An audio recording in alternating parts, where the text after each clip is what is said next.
आज एक स्टॉक भी बहुत मजबूत लाया हूं जो पूरे भारत की रक्षा करने में बहुत हेल्प करती है, और कल से हम देख रहे हैं किस तरीके से माहौल बना हुआ है डिफेंस स्टॉक्स में। और वैसे ही मैं उसी तर्ज पे एक डिफेंस स्टॉक लाया हूं, एमटार टेक्नोलॉजीज। और ये स्टॉक मुझे याद है, मैंने जून 30 तारीख को पहली बार जब मैंने फोनर पे जैन साहब के जेम्स दिया था, और उस दिन क्योंकि मेरा फंक्शन था 50th एनिवर्सरी थी पेरेंट्स की, तो इसीलिए मैंने फोन पे दिया था। और मुझे याद है इसीलिए कि सिद्धार्थ जी ने भी उसको थोड़ी देर बाद रेकमेंड किया, मैंने भी किया, और वो सेम डे टारगेट अचीव हो गया।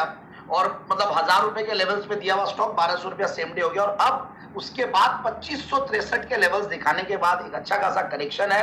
और सबसे बढ़िया बात यह है कि इतने खराब समय गए बीच में, बट फिर भी ये स्टॉक 1200 के नीचे नहीं गया है। तो बहुत इंपॉर्टेंट है कि अब नीचे के लेवल्स भी देखना कि कहां तक कोई जा सकता है, क्योंकि ये एक शॉक एब्जॉर्बर की तरह देखना पड़ता है। तो मैं यही इसी तर्ज पे अब स्टॉक्स लाने की कोशिश कर रहा हूं कि खराब से खराब मार्केट में कहां तक स्टॉक जाएगा। 15-20% से नीचे नहीं जाने वाला लोज वो देखना है। अब इस कंपनी के बारे में बताऊं तो देखिए, कंपनी 1970 से कार्यरत है, 5 डिकेड से ज्यादा ये भारत की सेवा कर रहे हैं, एक तरीके से मैं ये बोलूंगा।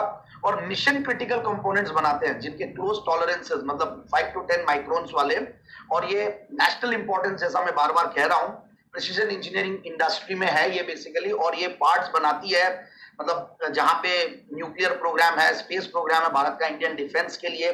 और एनपीसीआईएल मतलब nuclear power corporation, ISRO, DRDO, Bloom energy जो यूएस की कंपनी है, राफेल बहुत फेमस कंपनी, इन सब का ये वेंडर है। तो इस तरीके की पेडिग्री है कंपनी की, बहुत पुरानी कंपनी। और गजब का कंपनी को एक तरीके से मैं बोलूंगा कि रेस्पेक्ट है। और जिस तरीके की ये लोग वेंडर हैं, और हर कंपनी अलग तरीके से इस कंपनी को देखती है। मैंने ये जब पढ़ के देखते हैं, और रेटिंग्स भी देख रहा था मैं, तो रेटिंग्स भी अपग्रेड है। और फंडामेंटल्स पे अगर आता हूं तो पिछले 5 साल में गजब की प्रॉफिट की ग्रोथ है 43% की, और सेल्स की ग्रोथ 26% के लगभग की। और अगर हम क्वार्टरली रिजल्ट्स देखते तो पिछले जून में 13 करोड़ का इबिट्टा था, या 9 करोड़ का पैट था, और उसके सामने 16 करोड़ का पैट है। पिछले 4 क्वार्टर से कंपनी बहुत बढ़िया कर रही है। और अगर मैं देखूं बाकी फंडामेंटल्स के अलावा, अब एफआईआईज डीआईएस का इंटरेस्ट तो गजब का इंटरेस्ट है। डीआईआईज ने पिछले क्वार्टर में अच्छी खासी स्टेक बढ़ाई है 23% से 27.5%। तो एफआईआईज डीआईएस करीब 30% के लगभग होल्ड करते हैं। और अगर पब्लिक शेयर होल्डिंग में भी देखें तो कुछ अच्छे रिनाउंड नेम्स है। तो ओवरऑल मुझे लगता है कि ये स्टॉक अच्छा करेक्शन दे चुका है, यहां से अच्छा जाना चाहिए। डिफेंस के स्टॉक्स में अच्छा माहौल बना हुआ है।